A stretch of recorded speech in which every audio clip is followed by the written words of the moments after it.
ശബരിമല സ്വർണ്ണക്കൊള്ളയിൽ കണക്കെടുപ്പ് ആരംഭിച്ച് ഹൈക്കോടതി നിയോഗിച്ച ജസ്റ്റിസ് കെ ടി ശങ്കരൻ ചെന്നൈയിൽ നിന്ന് അറ്റകുറ്റപ്പണി പൂർത്തിയാക്കി കൊണ്ടുവന്ന സ്വർണ്ണപ്പാളിയിൽ പരിശോധന നാളെ നടക്കും. ശബരിമല വിഷയത്തിൽ UDFന്റെ മേഖലാ ജാഥകൾ ഈ മാസം 18-ന് പന്തളത്ത് സമാപിക്കും. സ്ട്രോങ് റൂമിലുള്ള പ്രധാന ഉരുപ്പടികളുടെ മഹസർ പരിശോധിച്ചുള്ള കണക്കെടുപ്പാണ് ഇന്ന് നടന്നത്.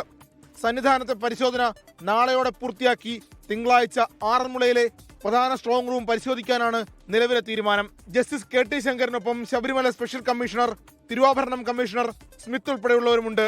സ്വർണ്ണമോഷണത്തിൽ വിരമിച്ച ഉദ്യോഗസ്ഥരായാലും കുറ്റക്കാർക്കെതിരെ നടപടിയുണ്ടാകുമെന്ന് Devaswom board president PS Prashanth പറഞ്ഞു.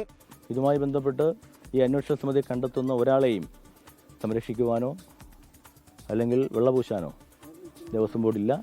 കുറ്റക്കാർക്കെതിരെ ശക്തമായ നടപടിക്രമങ്ങളുമായി ദേവസ്വം ബോർഡ് മുന്നോട്ട് പോകുമെന്നാണ് പറയാനുള്ളത്. സ്വർണ്ണക്കൊള്ളയിൽ UDFന്റെ മേഖലാ ജാഥകൾ ഈ മാസം 14-ന് തുടങ്ങും.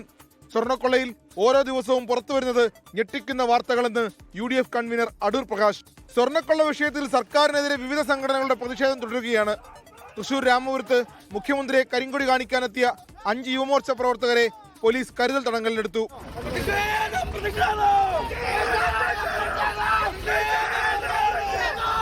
ദേവസ്വം മന്ത്രി രാജിവെക്കണമെന്നാവശ്യപ്പെട്ട് മന്ത്രി VN വാസവന്റെ കോട്ടയത്തെ ഓഫീസിലേക്ക് BJP നടത്തിയ മാർച്ച് സംഘർഷത്തിൽ കലാശിച്ചു.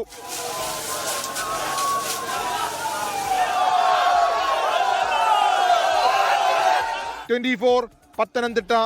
ലോകത്തെവിടെയായാലും ഏത് സമയത്തും 24 വാർത്തകളും ഓഗ്മെന്റഡ് റിയാലിറ്റി പാക്കേജുകളും എക്സ്പ്ലെയിനറുകളും വിശദമായി കാണാൻ ഞങ്ങളുടെ YouTube ചാനൽ നിങ്ങൾക്ക് സബ്സ്ക്രൈബ് ചെയ്യാം.